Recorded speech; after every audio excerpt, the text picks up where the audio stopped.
Proverbs 24:3. By wisdom a house is built, by understanding is established. Welcome to the Fire Pit. Where you been?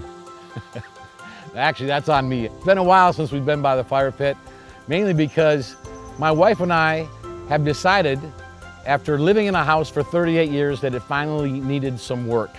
And we are remodeling the whole house from top to bottom, inside out. It all started with a little leak in an ice maker hose to the refrigerator. It ruined the kitchen floor, so we had to look at changing everything there. And when you do remodeling, one thing leads to another. If you've ever done remodeling, you know how that is. Well, we decided to move out and finally, after decades of living here, change something. And a couple weeks ago, I was out here, because I get out here on weekends and I have a little fire on a Saturday morning, quiet time. And I looked at the house and I thought, it's a brand new house.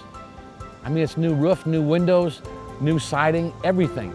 And when you remodel something and do the way we're doing it, you have to take everything away. You got to strip it all down and see, and kind of look at the foundation. Is the foundation solid? And then you build it back up. And it made me think about a new Christian. When someone accepts Christ, it's like they are a new person. They get a new roof, they get new windows, they get, rewired. It makes me think about all that goes into a both hands project. Several years ago, a young lady came to our project, Lindsay. And after working all day, the end result is she accepted Christ. I mean, she saw the hands and feet of Christ at work, and it moved her. I mean, it wasn't a fairy tale, it was real. I think about another project that just happened in Pennsylvania, the Clippinger family. They already had 4 children, but God moved on their heart to adopt. They adopted 3 kids, a sibling group from Colombia. And they did a project, and it was amazing. But what was cool, the widow sent them a note after the project, and I want to read it to you. Here's the widow Karen, some of what she had to say. Her neighbors, Dee and Lance, could not say enough about your kindness and your service. Talking about the crew who worked on Karen's house.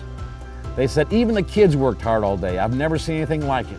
As soon as Dee said those words, she started to cry. I felt God moving in that moment, quickly prayed for the right words. I knew she'd been disappointed in her life by people who called themselves Christians, so I said to them, sometimes we've been wounded or felt judged by people who call themselves Christians. But yesterday you saw God's people in action. You witnessed what God intended Christians to be. What you saw was God's people obeying God's mandate to care for widows and orphans. Dee continued to cry, and I glanced at Lance, and he was wiping his eyes. And then Karen said, your actions planted seeds in their heart. They had a real encounter with the Holy Spirit by witnessing the Holy Spirit in you. And it just reminds me, we just never know the little actions we do, the impact that's going to have for generations. It takes a lot of people to tear down a house and build a house up. One person removing the shingles, but you never know what that role is going to play in bringing someone to Christ. What role are you playing in building the house? You may be the person putting on the drywall. Are you painting? Are you putting in new windows? No action is too small, because all those actions make a difference, and you never know the seeds you're planting, the impact that's going to have on future generations. Thank you for helping us build more houses.